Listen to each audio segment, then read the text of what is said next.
أولا يعلمون أن الله يعلم ما يسرون وما يعلنون ومنهم أميون لا يعلمون الكتاب إلا أماني وإن هم إلا يظنون فويل للذين يكتبون الكتاب بأيديهم ثم يقولون هذا من عند الله ليشتروا به ثمنا قليلا فويل لهم مما كتبت أيديهم وويل لهم مما يكسبون وقالوا لن تمسنا النار إلا أياما معدودة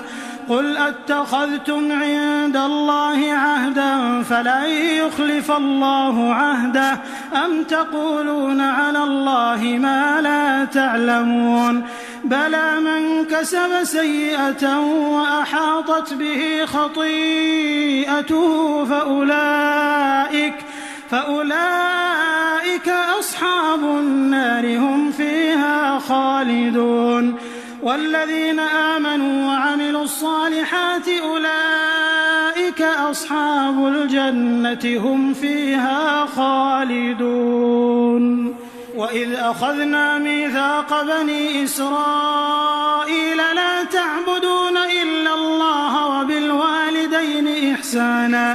وبالوالدين إحسانا وذي القربى واليتامى والمساكين وقولوا للناس حسنا وأقيموا الصلاة وآتوا الزكاة ثم توليتم إلا قليلا منكم وأنتم معرضون.